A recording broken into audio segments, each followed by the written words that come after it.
Welcome! This video is episode 34, is the second in my 4-part series on making a permanent do-it-yourself repair to a serious basement foundation problem. I'll show how to design, measure, construct, and install a drain pipe on the roof near the area that is causing the foundation damage. For estimating purposes, these drain pipe components cost approximately $100 at Home Depot, thereby saving you hundreds by not having to hire an expensive contractor. In episode 33, we conducted an initial assessment of some basement foundation damage as it relates to my sister-in-law's home gutter system and exterior flower bed in the vicinity of her major water leakage and damaged basement wall shown in the upper left and lower right thumbnails. Using the Let's Fix It Right approach, you have the potential to save between $5,000 to $15,000 as a do-it-yourselfer instead of contracting an effort similar to this to an expensive foundation restoration company. Episode 35 shows you how to design and install a French drain system along the wall and porch areas where rainwater is pooling and contributing to this foundation damage. And in episode 36, a professional contractor, Mike Anderson, is a guest of the Let's Fix It Right team, will show us how to make a permanent epoxy repair to this serious crack in my sister-in-law's foundation wall. As you can see on the left and right of my sister-in-law Debbie's gable roof, her house never had drain pipes installed at these locations. As we determined in episode 33, the water coming from the gable on the right was the major source of her basement foundation damage directly below this gable. Prior to starting work, I would like to recheck her roof conditions with you to ensure that you can see exactly what's going on. The big problem is massive amounts of water gushed down the roof, hit this flashing, and poured directly down here into her basement wall crack. Consequently, we'll start by designing and constructing drain pipes for these gables. Next, we'll properly install them. To simplify her downspout design, construction, and installation, I recommended that Debbie use smaller spitter drain spouts similar to the ones I used in episodes 2 through 7 in my large patio design.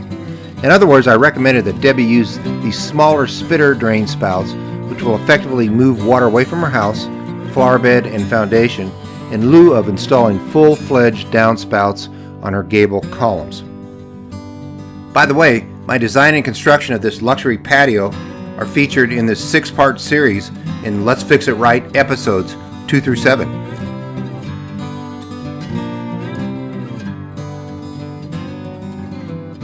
In addition to the actual gutter material, you need these items that I purchased from Home Depot.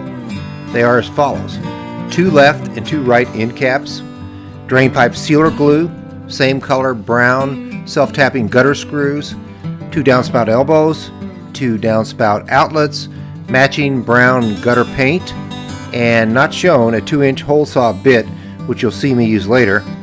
As you most likely know, Home Depot has become very well organized. Consequently, all these items are available and easy to find in their gutter and downspout area of the store. I'm in my basement shop with Debbie's 8-foot piece of drain pipe from Home Depot in position for cutting. We're going to cut 2 pieces, one for the left side of her gable roof, which is 35.5 inches long, and another for the right side that is 34.5 inches long. I've also scribed these cutting marks. For this job, you can use multiple cutting devices such as a sawzall, hacksaw, tin snips, etc. In our case, I'm going with one of my favorites, my Dremel Sawmax. I have the drain pipe clamped within the vise of my Black & Decker Workmate. It's snugly clamped but not too tight, so it doesn't distort the actual drain pipe itself. At this time, we'll make our cuts.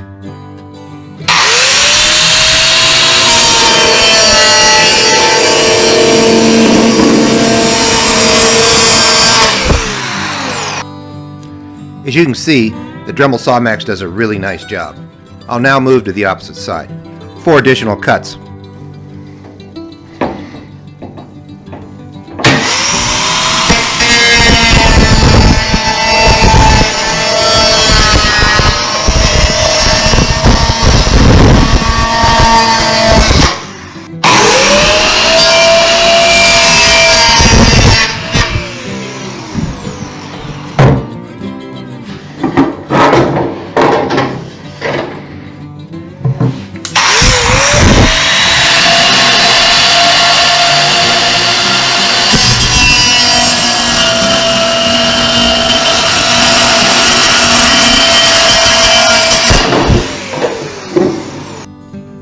Okay, that completes our cut. Prior to installing the end caps, we'll file down this rough edge. At this time, we'll place our left and right end caps over these exposed edges. The right one fits very nicely. We'll do the same with the other side. However, prior to doing that, we'll add some of our gutter sealant within the end cap groove. Once we get this in place with the sealant, we'll drill some small holes and permanently screw the caps in place. We'll fill the end cap groove with a very small trail of sealant.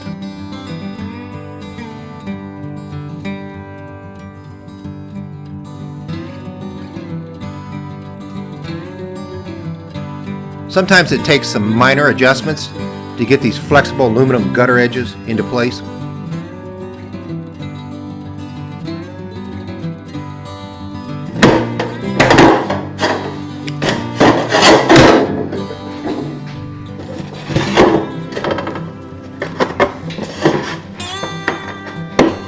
There. Okay. Next, we'll insert some screws. I don't have a rivet gun to quickly and efficiently build these gutters, which would have made it much easier to make them, but to keep the cost down for my sister-in-law, I decided not to buy a rivet gun and rivets and use gutter screws instead. However, if you need to build several gutters and downspouts, I recommend that you purchase a rivet gun and rivets for approximately $30 from Home Depot, Lowe's, Amazon, True Value, etc., because it will save you a lot of time.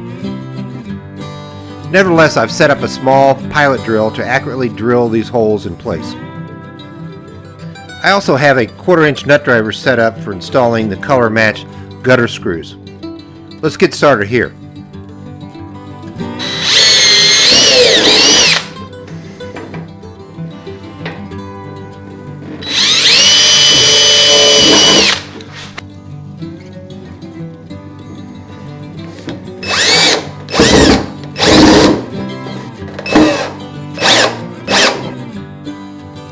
Our end cap is in place with the necessary sealant and screws. To ensure that we have a good seal on this edge, we'll apply some extra sealant around the end cap on the inside of the gutter.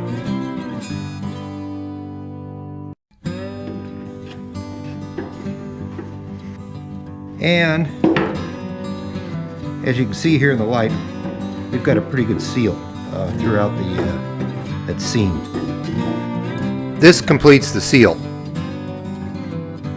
Using the same end cap attachment, sealant, and screwing techniques, I completed the other end cap on the left drain pipe. After completing that, we cut and constructed the right side drain pipe, which is 34.5 inches and 1 inch less in length than the left drain pipe.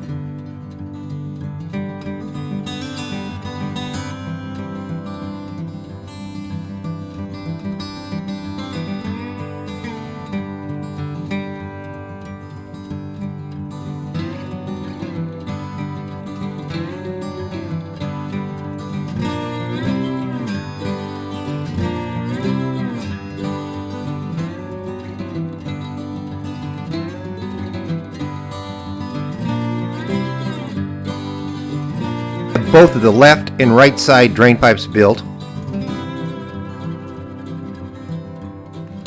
As I mentioned earlier, we're going to install these small spitter downspouts to ensure that we displace all of the rainwater away from Debbie's house. To do this, we'll cut downspout outlet holes with my 2-inch hole saw at this end of the pipe. I've marked our cutting holes and we're now ready to cut the hole on this side of the downspout outlet.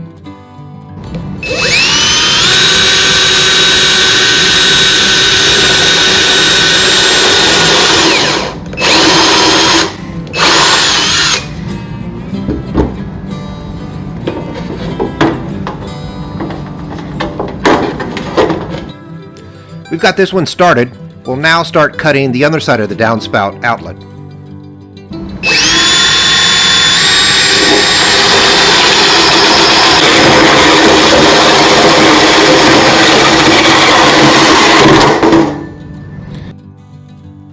Okay, this completes the cut, and we'll clean this up with tin snips. I have both of these sleeves pushed down and are ready for some sealant.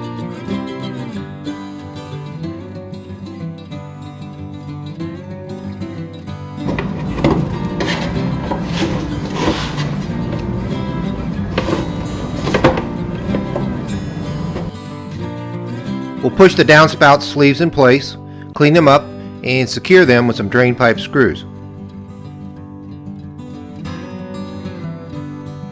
I'll drill 2 holes in both of our downspout sleeves. Add these sheet metal screws.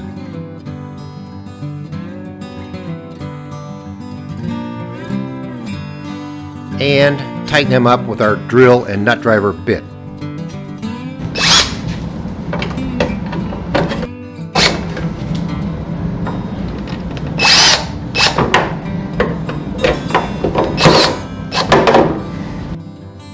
At this time, we'll add our 2 spitter downspouts by positioning them around their downspout sleeves and drilling and screwing them in place.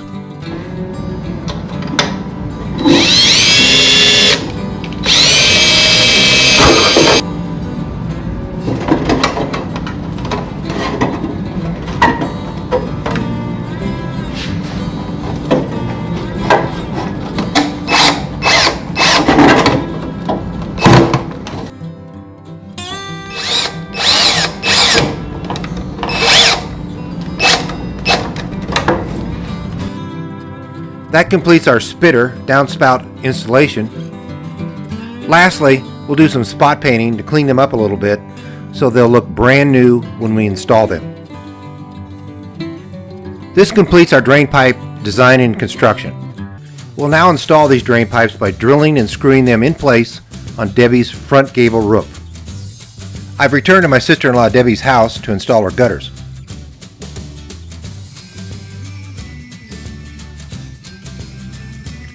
We're up in the ladder. From the rear to the front of her gutter, we want approximately a 1/2 inch downward slope. And this will ensure that we have good drainage. And as you can see, we do. We've got a definite incline here, and we're good to go with that drainage pattern. Also, notice on the roof that this flashing that comes off is going to direct the water right over here. So I've brought with me a gutter shield to put up right in the path of the water, right in here when it comes off the roof, so we can hit it. So we'll install that after we get the gutters in. So at this time, let's go ahead and put this first gutter in.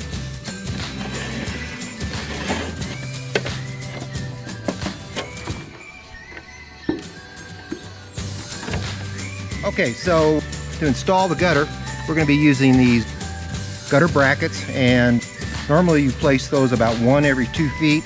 For this purpose here, we're going to put 1 about every foot. Once again, this is about 3 foot long. So to get this in correct position, we're going to install the center one first. And first thing I've noticed is it's very difficult to tell where the rafters or trusses are here, and it's absolutely impossible to tell. So we're going to, this is a very small pipe, and we're just screw these in place as shown. And what I may do is start the hole and then remove it and then drill it. Let's see what we want to do here, how well this goes in.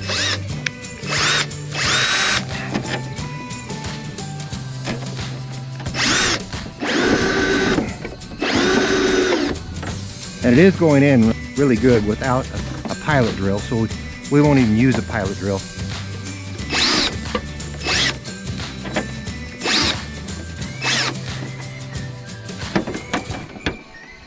So I had the first one in. Install. There we go. Just so we can get to it with our drill. And we'll install this one at the same time.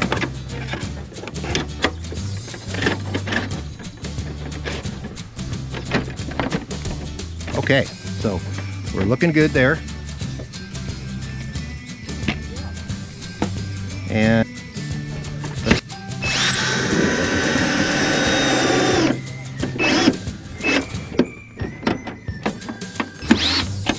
we have 2 of the 3 installed.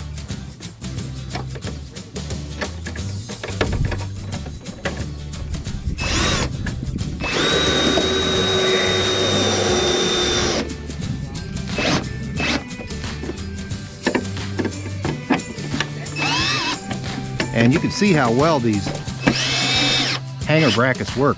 Very easy to install piece of gutter with it, and it's very sturdy, as you can see. So we're in good shape on this gutter. And as I mentioned before, I'm thinking that water is going to rush down, hit this area of the gutter here, and potentially overflow. So we're going to install a splash guard right in this region here to prevent that from happening. We're back up on the roof, and as I mentioned, we're going to install splash guards here right in line with the path of the water as it rushes down from the roof here. So on the flashing in the roof. So let's go and drill this in.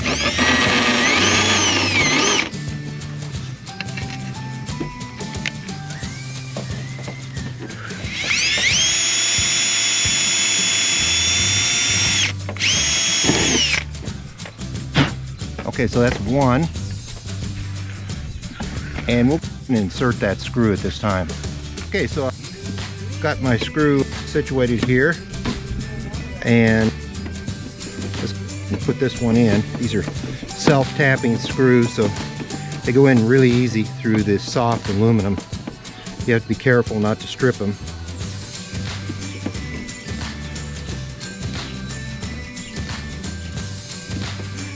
Okay, so that one is installed, and let's drill for the second hole here.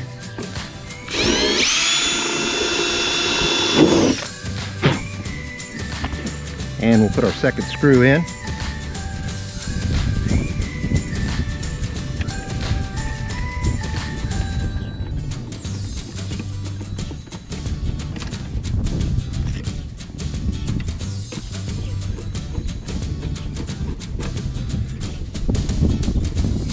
Okay, so this concludes our splash guard installation and gutter installation on this left side. So as I mentioned before, water is going to come down here, hit this splash guard. So I've told Debbie to watch this. We may want to put in at a later date a larger splash guard, one that runs from about here to here, that goes up to this level of the other gutter. That will absolutely ensure that water rushing off the roof here will not miss this gutter, come in there. Because as I mentioned before, this is the entry point right below me for the water to enter into her basement, through the foundation into her basement. We finished the gutter and drain pipe installation on the left side of our gable. You can see the splash guard here and the drain pipe spitter downspout attachment at this location. We water checked both of them with a hose and they work fine. And we performed a similar installation on the right side of our gable. Therefore, we are now in good shape with respect to getting heavy rain off the roof and away from our house. This concludes this episode on how to design, construct, and install gutters and drain pipes in support of permanently stopping major foundation damage caused by roof water overflow. Don't forget to subscribe to my channel and select the YouTube bell so YouTube will notify you of all my new projects immediately after I publish them. At this time, I'm moving on to my next project. You're more than welcome to follow. In addition, if you have a great project that you want to post on my YouTube channel, email me some pictures and a brief description of it. If it qualifies for the Let's Fix It Right standards to help others, I'll interview you over the phone as a guest do-it-yourselfer, produce a high-quality video, and post it on my Let's Fix It Right channel. For the year following this posting, I'll share 50% of the potential YouTube benefits with you. If you have any subject matter requests or recommendations, please contact me. All of this said, I recommend that you subscribe to my channel, follow my projects, and save a bundle of money doing it.